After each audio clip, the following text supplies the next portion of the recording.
No vídeo de hoje, alguns jogos do domingo no Brasileirão. O São Paulo deveria ter vencido por uma margem muito maior.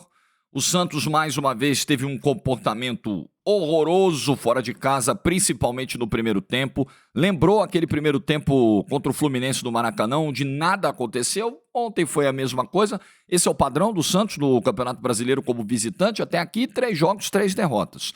Vamos falar da vitória do Atlético em cima do Botafogo, a primeira vitória do Galo.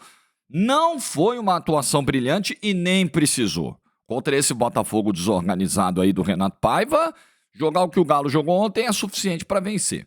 E também o Palmeiras, líder do Campeonato Brasileiro, quebrando o tabu, uma vitória enorme fora de casa contra o Fortaleza para um time que está em outra rota nesse momento. E a arbitragem? Vocês acham que a gente ia esquecer de falar da arbitragem? Like no vídeo, se inscreve, ative o sininho, rumo a 350 mil inscritos por aqui. Te deixando a dica aí da Fit Forte para você comprar os seus suplementos nessa segunda-feira. Acabou a creatina, acabou o whey, não pode. Creatina, por exemplo, é uso diário, não pode ficar sem.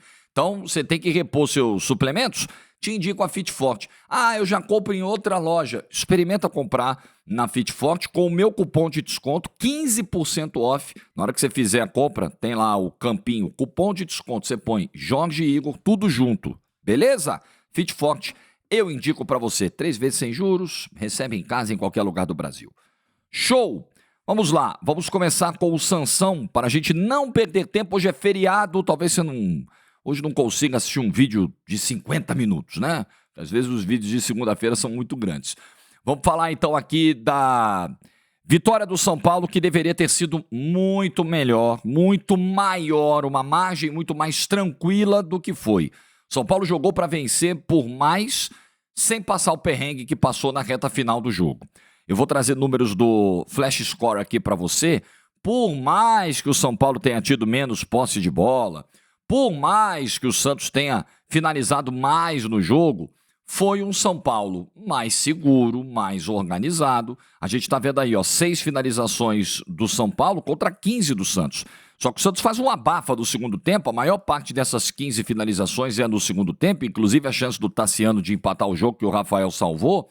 Mas o São Paulo, no primeiro tempo, abriu 2-0 num espaço de 13 minutos, e poderia ter feito mais no primeiro tempo. Poderia ter partido para o intervalo, no mínimo com uma vantagem de 2-0, que é muito mais tranquila que o 2-1.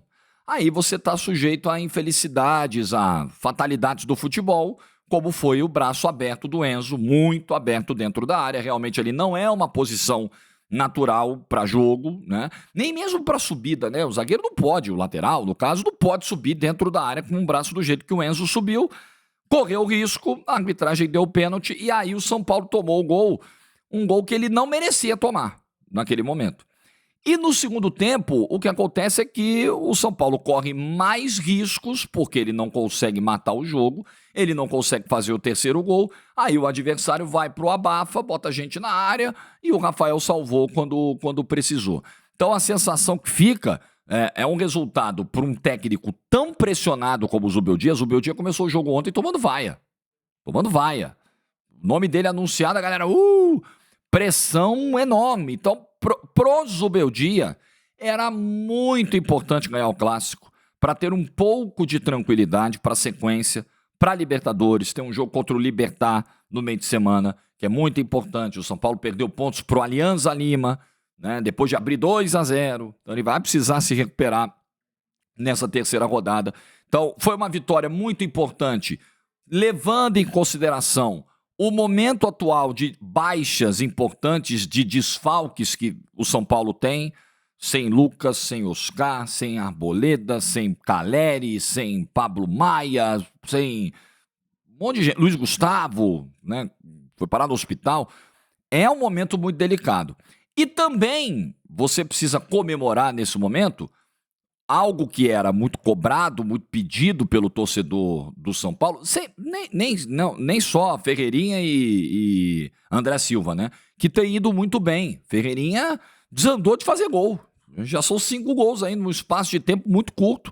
Impressionante como o Ferreirinha vem suprindo bem né, essas ausências e vem fazendo muito bem o seu papel. O André Silva, eu já fiz vídeo aqui no canal antes da lesão do Caleri dizendo, defendendo, olha, o André Silva merece mais espaço. Olha, a gente tem que discutir uma briga realmente efetiva pela posição entre o André Silva e o Caleri. O Caleri não tem desempenho de titular incontestável aqui e não vinha tendo mesmo, né? E agora com a lesão, naturalmente o André Silva vai ser esse titular e acho que o André Silva vem respondendo muito bem também. Mas além disso, cara, você vê o Lucas Ferreira cada vez mais desenvolto na ponta direita. Você tem o Matheus Alves agora, jogando como um 10 e também se consolidando. É uma excelente notícia para um clube que desde a virada do ano, quando 18 jogadores foram embora, um clube que sabia que precisaria muito de Cotia, precisaria muito da sua base desse ano. Não tem dinheiro. A janela vai abrir de novo no meio do ano. Não tem dinheiro. São Paulo não fará grandes contratações porque não tem dinheiro, mas tem a base. E os meninos estão respondendo. E acho que, com essa lesão do Caleri, se abrirá um espaço para um uso mais frequente do Rian Francisco em breve. Porque vai ter lesão. Tomara que não, né? Bate na madeira que o André Silva não machuque. Mas vai ter suspensão, vai ter desgaste físico. Você precisa, inclusive, né, controlar a carga, controlar a minutagem para evitar lesões.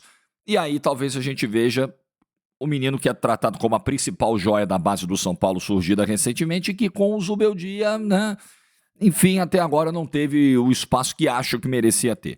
Mas enfim, São Paulo venceu, mas continua com o problema de não fechar jogos, né? Não matou o jogo ontem e ficou ali no risco, um risco que ele não merecia correr e não deveria correr. Contra um Santos que, de novo, que gracinha o primeiro tempo do Santos, né? Maravilhoso o primeiro tempo do Santos. Negócio bonitinho, lindinho, como foi no Maracanã contra o Fluminense. Outro primeiro tempo péssimo, pavoroso. Outro desempenho fora de casa terrível, de um time que só tem vitórias e uma vitória e um ponto conquistado dentro da Vila Belmiro. Fora de casa perdeu os três.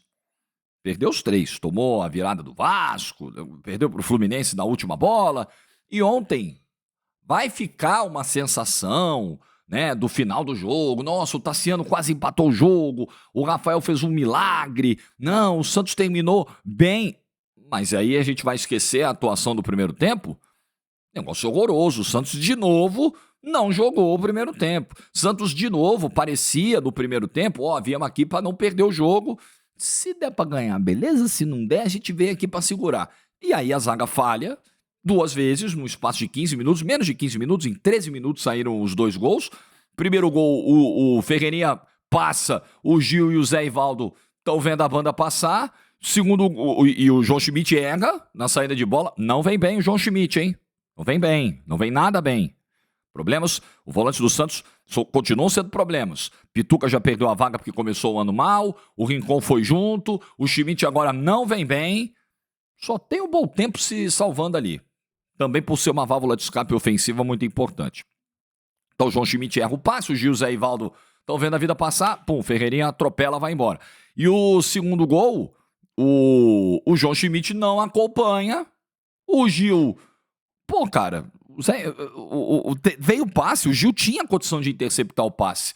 Ele não interceptou, Zé Ivaldo chegou atrasado, um abraço. André Silva, 2-0. Em 13 minutos, o Santos toma 2 gols, o Santos continua tendo muitos problemas defensivos, né? E a gente está vendo aqui números do Flash Score. Chances claras no jogo inteiro, estou colocando para você aí, nos 90 minutos, chance clara foi a chance do Tassiano. Foi uma chance clara que o Santos teve o jogo inteiro, pelos critérios aqui do Flash Score. E aí, na reta final, tome cruzamento. Vamos de bola longa e vamos de cruzamento. O Santos cruzou, segundo o Flash Score, 25 bolas na área do São Paulo.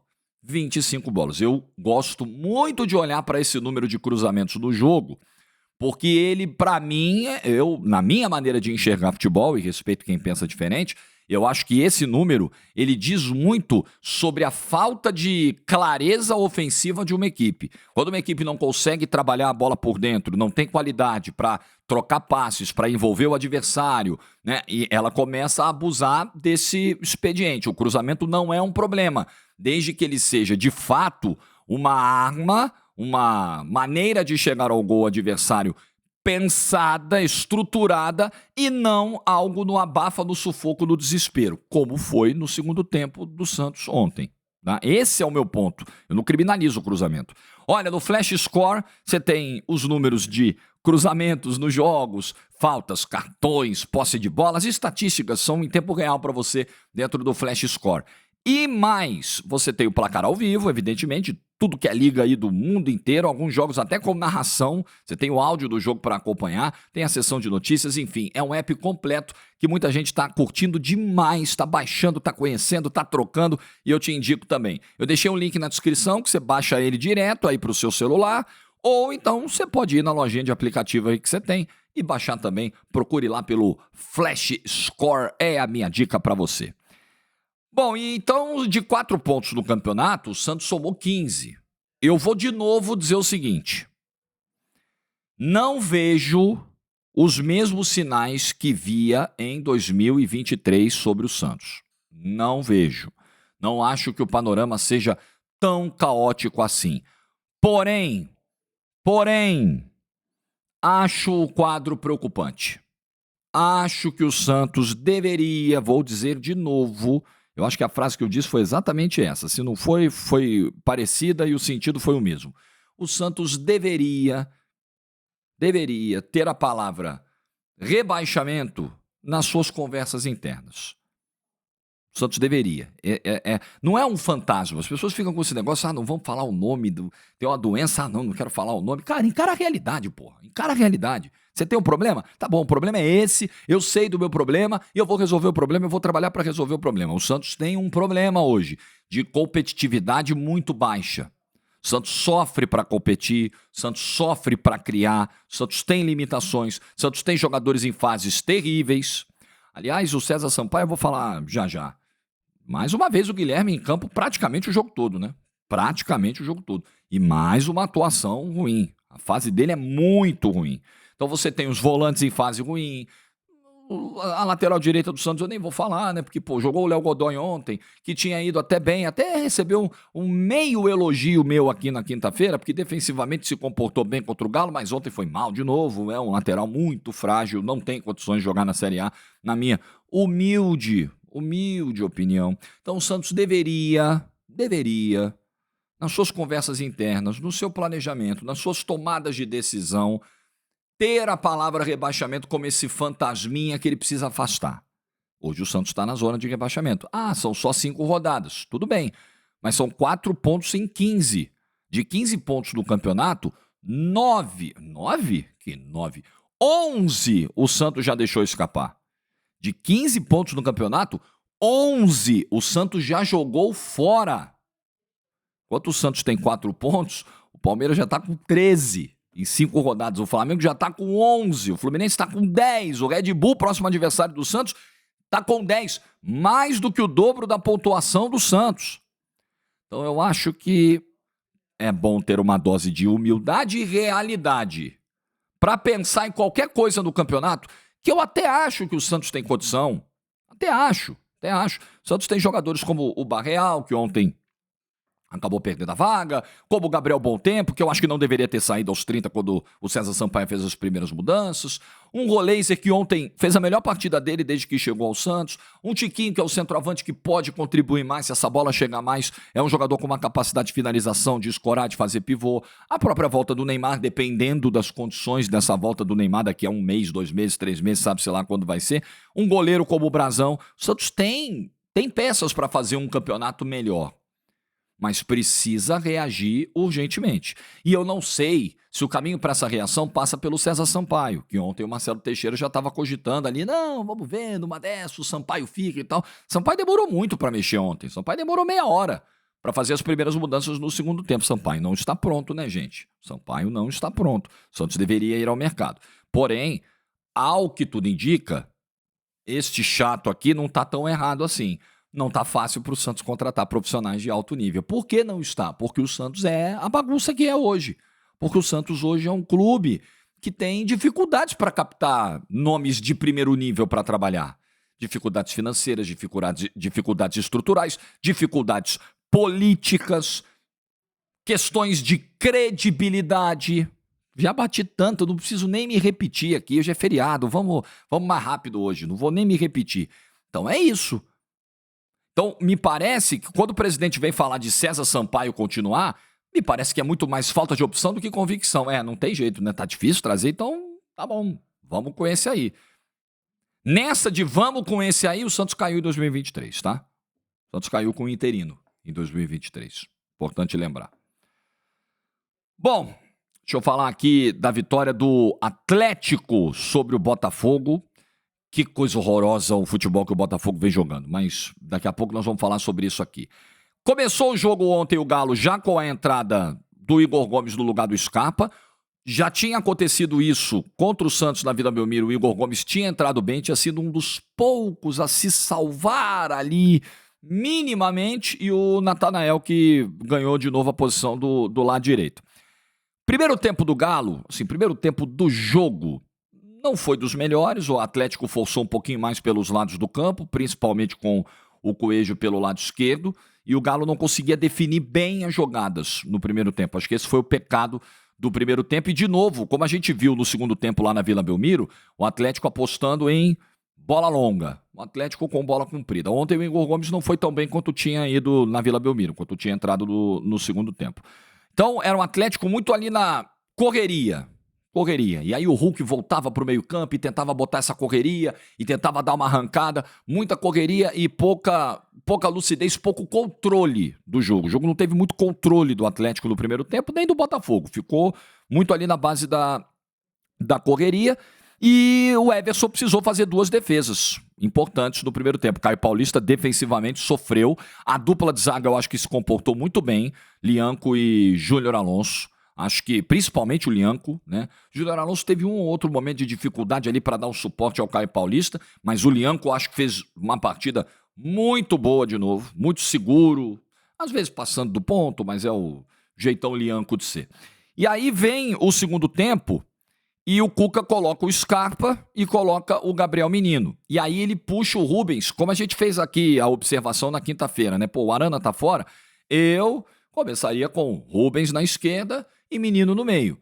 Ele procurou algo diferente na Vila, ontem de novo não deu certo, teve problemas o Atlético pelo lado esquerdo, então ele põe o Rubens na esquerda, o Menino no meio, o Scarpa vem, e o Atlético faz um gol muito rápido, com 3, 4 minutos, um escanteio na segunda trave, uma falha de marcação do Gregory, o Coelho faz, né? O Coelho que foi muito mal na Vila Belmiro e ontem foi um dos melhores em campo do time, foi lá, fez o gol e foi o gol da vitória. Depois o Atlético ainda ficou com um jogador a mais, com a expulsão do David Ricardo, que eu vou falar um pouquinho disso. Isso foi 10 minutos depois do gol, menos de 10 minutos depois do gol. Então foi uma sequência, foi um início de segundo tempo muito positivo para o Atlético, porque ele abre o placar e logo depois ele fica com um jogador a mais. E aí o Atlético consegue ter um pouco mais de controle do jogo nesse cenário de 11 contra 10, o Scarpa vai se soltando, meio campo e ataque vão começando a se entender, Hulk vai aparecendo um pouco mais e o Atlético vai sustentando a vitória até o final. E vou te dizer, o Atlético até teve oportunidades para aumentar o placar, né? Mas não conseguiu e também defensivamente foi controlando os riscos até o final, mantendo o Igor Jesus distante da área, enfim. Então, uma boa vitória, sem um grande futebol, nada exuberante, mas na fase atual do Atlético era ganhar o jogo, era o famoso 0-0 basta. 0-0 é o que importa para tocar em frente. O Atlético também vem sofrendo com desfalques, o Atlético também vem tendo aí um departamento médico mais cheio do que ele gostaria. A janela de meio de ano vai ser muito importante, aí vamos ver o fôlego desse clube para investir, né? Com todas as questões financeiras que a gente sabe que o Atlético vive hoje. Vai precisar reforçar esse elenco na janela do meio do ano. O elenco é curto para uma temporada de Brasileiro, de Copa do Brasil e de Sul-Americana. Não à toa o Atlético vem encontrando as dificuldades que encontrou nessas primeiras 5 rodadas do Campeonato Brasileiro. E o Botafogo? O Botafogo do Renato Paiva, que ficou sem o Barbosa de última hora, e aí o David Ricardo teve que entrar na zaga, um menino de 18 anos, também precisamos ressaltar isso aqui, foi uma baixa muito importante, é o titular da zaga, por mais que não esteja fazendo um início de ano tão bom assim, o início de ano do Barbosa em 25 me lembra o início de 24, perdido, atabalhoado, cometendo falhas, enfim, depois que o Bastos entra no lugar dele, ele toma juízo e faz o ano que faz, o segundo semestre que faz realmente maravilhoso.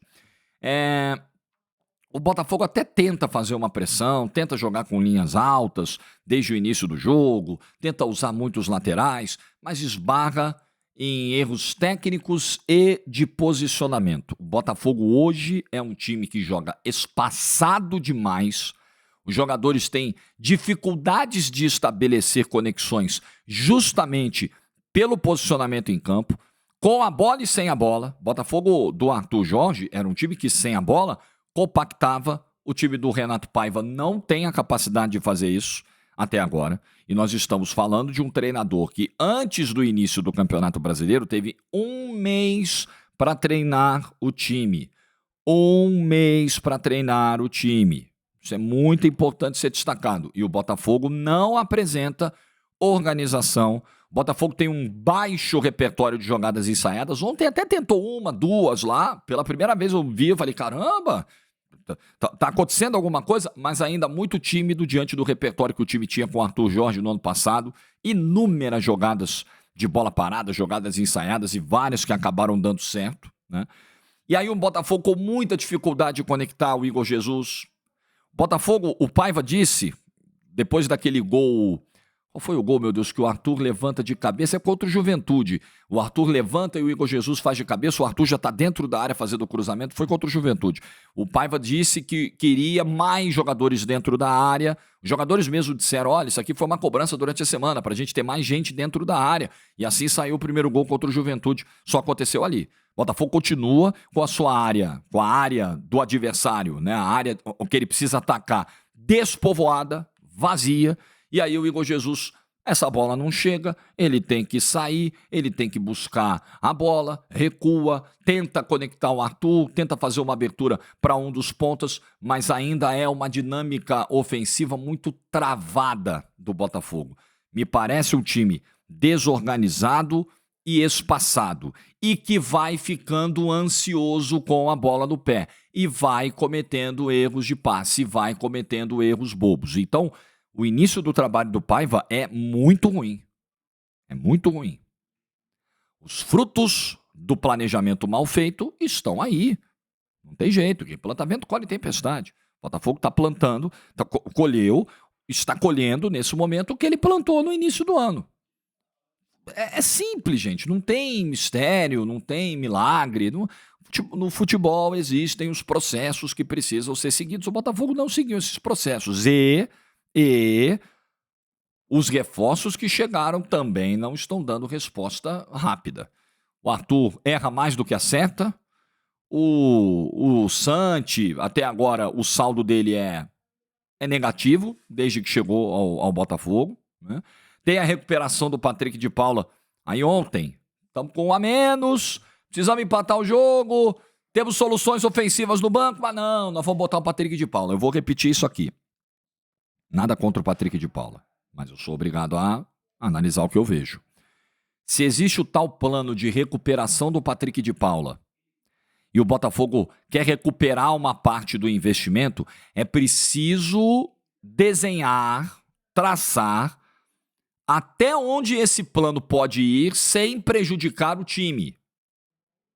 Porque não dá nessa de precisamos pelo menos recuperar uma parte do que a gente gastou, conseguir vender esse cara um dia. Precisamos recuperar. Bota pra jogar. Não é assim. Não é assim. Se você põe o cara pra jogar de qualquer jeito e ele compromete o desempenho do time, ele não consegue agregar nada ao time, qual é o sentido que faz esse plano de recuperação? É você admitir que não dá pra recuperar. Talvez não dê. Talvez não dê.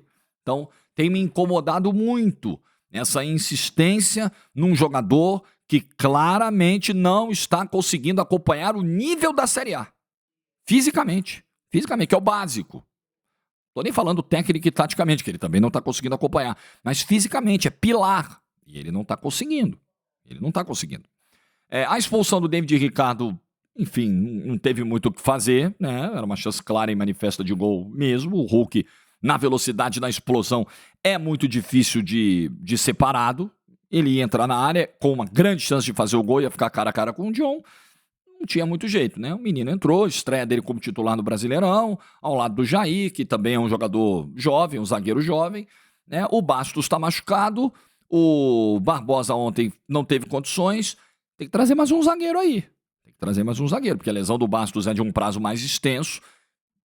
John Textor, meio do ano, essa janela de segundo semestre, que muita gente, para defender o Textor, se escora nela, nas janelas de segundo semestre anteriores, pois bem, então que seja uma janela forte no segundo semestre. Vai precisar ser muito forte. Vai precisar. Não basta ser um pouco forte, não. Vai ter que ser muito forte. Então é isso.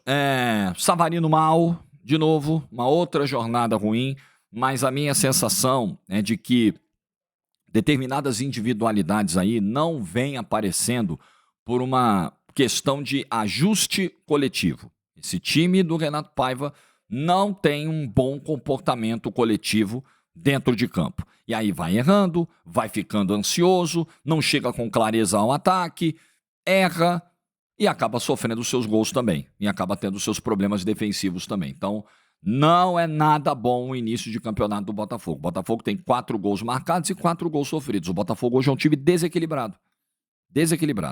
Ele marca poucos gols, e acaba tomando mais do que deveria. E olha, se você pegar o nível de atuações do Botafogo no campeonato, ele só vem caindo. A atuação contra o Palmeiras foi muito boa em São Paulo no primeiro jogo. Contra o Juventude, uma atuação boa, dá para dizer? Eu acho que dá para dizer. Boa, porém, com alguns sustos, com momentos de dificuldade, inclusive tomando bola na trave do Juventude, né? Aí, que mais no Campeonato Brasileiro? Red Bull Bragantino. Um horror de atuação, pior que a de ontem. Foi pior, a atuação de Bragança foi indigna, foi bem pior que a de ontem. Contra o São Paulo, né, um jogo mais de loucura, trocação, abafa, mas não dá pra dizer que o Botafogo fez um belo jogo contra o São Paulo. E ontem um jogo ruim contra o Atlético. Então veja, são 5 jogos do Campeonato Brasileiro, mais atuação ruim do que atuação boa. Não sei se o Renato Paiva está correndo risco já, se a diretoria do Botafogo tomaria uma atitude como essa, de interromper um trabalho tão cedo. Não sei o que se passa lá. O Textor não é um cara de ficar mandando técnico embora toda hora, mas o trabalho é ruim até aqui. Ponto. Não há muito o que defender do trabalho do Renato Paiva até esse momento. E agora é só o Estudiantes fora de casa, na Libertadores, e um clássico contra o Fluminense no sábado no Newton Santos. Só isso. Molezinha, a semana que o Botafogo vai ter. Deixa eu falar do Palmeiras aqui, depois a arbitragem para a gente fechar o vídeo. Palmeiras termina a rodada como líder, 13 pontos em 15, ganha do Fortaleza, acaba com o tabu, o Everton pega pênalti no último minuto. É uma vitória de mostrar assim, encontramos uma rota aqui, ela é diferente da rota do início do ano e talvez seja a rota que vá nos levar a conquistas no ano. Quando a gente falou aqui da atuação na semana passada contra o Corinthians, teve rival que ficou ofendidinho, normal, né? Chatice de rede social, é isso aí. As pessoas não conseguem aceitar uma análise, e é análise, de que o Corinthians foi dominado por um Palmeiras que atropelou, passou por cima, fez uma das melhores partidas do ano e que aquilo poderia indicar que o Palmeiras estava se reencontrando na temporada. Um jogo!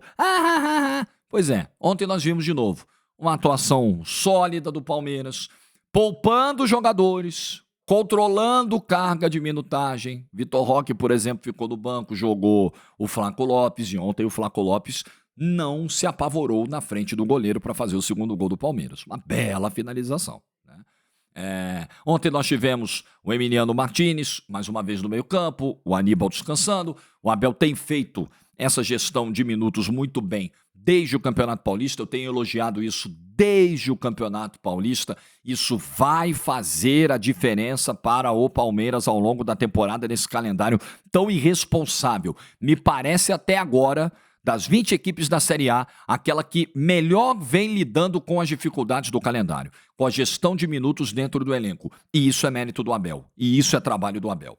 Palmeiras, no primeiro tempo, teve oportunidades para abrir o placar muito antes do lance da bola parada, do lance do Facundo.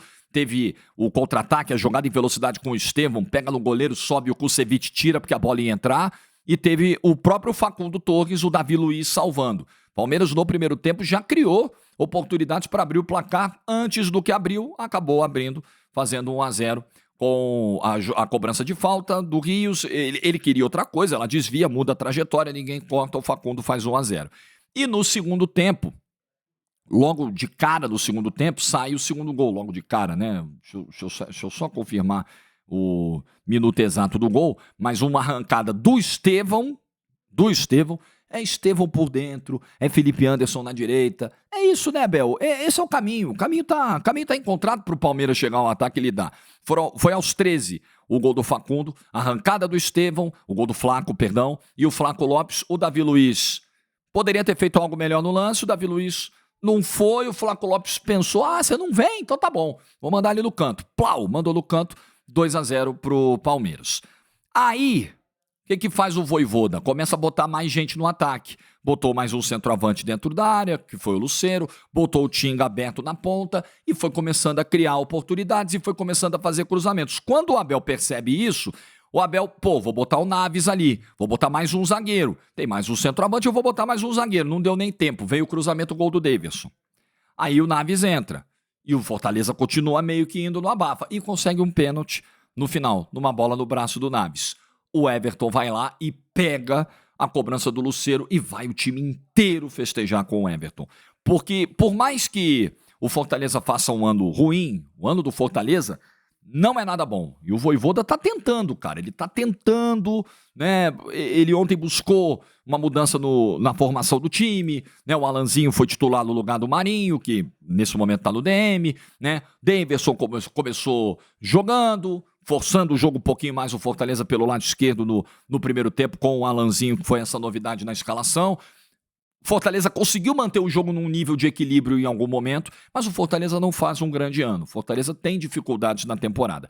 Por mais que o Fortaleza encontre essas dificuldades, o Palmeiras tem muito que festejar essa vitória, porque é difícil ganhar dentro da Arena Castelão. Você abrir 2-0, tomar a pressão do teu adversário, correr o risco de tomar um empate no abafa ali da última bola e o teu goleiro pegar, é uma vitória grande, vitória de coragem, vitória de caráter.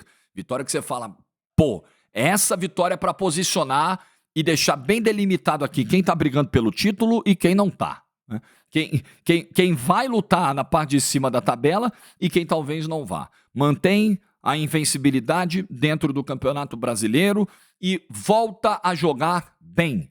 Porque o Palmeiras jogou mal a final do Campeonato Paulista. O Palmeiras jogou mal a estreia do Campeonato Brasileiro. O Palmeiras não fez um grande jogo contra o Sport e a arbitragem ajudou. Chato falar isso, mas ajudou. Como atrapalha também. E vai atrapalhar o Palmeiras em algum momento no campeonato, não tenha dúvida. Ajuda e atrapalha. E eu vou falar de arbitragem na sequência. Mas é uma grande vitória e é um grande início de Campeonato Brasileiro do Palmeiras. Competindo. É o time mais competitivo do futebol brasileiro há anos. Nessa era Abel Ferreira, não existe um time que consegue competir no nível que o Palmeiras compete e competiu ontem de novo na Arena Castelão. Grande vitória, soluções sendo encontradas, sem o Veiga, Felipe Anderson, Estevão por dentro. É isso aí. E o Palmeiras ganha um jogo muito grande. Bom, deixa eu falar de arbitragem aqui para fechar o vídeo dessa segunda-feira, que já está com meia hora, eu falei que ia ser menor e tal, mas já vai ficar enorme também. Arbitragem. Sábado, um pênalti a favor do Grêmio sonegado no Grenal. Ontem, um pênalti escandaloso, na minha opinião. Eu tô vendo gente defender, tá? Eu tô vendo gente encontrar argumentos para dizer que não foi pênalti do Brasão no Matheus Alves ontem. É claríssima a imagem. O Brasão atinge primeiro a perna do Matheus Alves e depois a bola. É claríssima a imagem. Mas o Matheus Alves está caindo. ele toma a pancada na canela do goleiro do Santos, que depois trava a bola. Não é o contrário, ele trava a bola primeiro e na sequência do movimento o pé dele tá ali, o jogador do São Paulo tá vindo. Não, é o contrário. Ele dá uma porrada na perna do Matheus Alves, era pênalti. Era pênalti. E simplesmente ignorado. O Hilton Pereira Sampaio era o árbitro de campo. E no Mineirão, o seu Ramon Abate Abel, um horror, como sempre. Um horror de árbitro. É bola que bate nas costas e ele não vê, e ele dá toque de mão. É lance de falta que ele inverte ou que ele ignora. É um lance de vermelho direto pro David Ricardo, no campo, tranquilo, chance clara e manifesta de gol do Hulk. O Hulk ia passar e ia ficar cara a cara com o John. Ele precisa do VAR, porque ele não tem a coragem para dar o cartão amarelo, porque é um árbitro com muito medo para apitar, com muito medo para tomar decisões. E até agora eu tenho dúvida se não foi um toque de braço do Coelho dentro da área. Se estava dentro ou fora, poderia ter sido um pênalti pro Botafogo. Esse é o nível da nossa arbitragem. Esse é o nível. E repare, os clubes estão tirando o pé. Eu não vi, se você tiver visto, me ajuda nos comentários aí, que eu posso ter papado mosca aí depois da rodada, grandes reclamações nas redes sociais dos clubes sobre a arbitragem. Porque eles serão cobrados. Porque eles sabem que a partir do momento em que forem reclamar da arbitragem, publicamente, jogar pra galera, vão ter uns doidão como eu que vão falar, opa, baixa a bolinha porque o senhor votou no presidente da CBF. O senhor votou, seu clube fez nota oficial de apoio ao Edinaldo, ressaltando seus grandes feitos administrativos. Então, fica quietinho, não reclama não, fica quietinho. Deixa passarem a mão no bumbum aí e fica calado, porque vocês foram lá e votaram no cara. Então, é simples. Mas, de novo, a arbitragem brasileira estragando jogos, né, distorcendo resultados. É muito ruim o momento da arbitragem brasileira. Algo precisa ser feito. Para ser justo aqui, ó, eu fiz uma crítica recente ao Daronco sobre o aspecto físico, a dificuldade de acompanhar o ritmo do jogo. No sábado, o Daronco foi bem em Itaquera. Não sei se ele fez um trabalho mais intenso recentemente, mas no sábado foi uma boa arbitragem do Daronco em Corinthians e Sport, deixando o jogo correr, picotando menos, acompanhando as jogadas mais de perto. Para ser justo, critico quando tem que criticar, elogio quando tem que elogiar. E o Ramon Abate Abel, ontem eu estava vendo o jogo pensando na mesma coisa. Falei, cara, ele acompanha os lances em cima. Se você pega o lance da bola que bate nas costas do Cuiabano, que ele diz que é no braço, uma loucura, porque a galera do Atlético reclamou, ele foi lá e deu, porque ele é medroso, ele é um árbitro medroso. O lance do David Ricardo, que ele poderia ter dado vermelho na hora. Em todos esses lances, ele está bem posicionado. Ele fisicamente acompanha bem as jogadas. Mas é um árbitro muito fraco, muito inseguro e que vai representar o Brasil no Mundial de Clubes. Aí você pensa, se o cara vai representar o Brasil no Mundial de Clubes é porque ele é um dos melhores do quadro. Imagina os piores. Enfim. Bom feriado para todo mundo, boa segunda-feira. Eu ainda estou despertando, tá? Comecei a gravar o vídeo 7h40 da manhã. Ainda tô meio... Mas vamos que vamos. Boa segunda, bom almoço, geralmente atrasa do feriado, faz parte. Amanhã a gente se encontra de novo. Like no vídeo se você ficou até o final, juízo e tchau.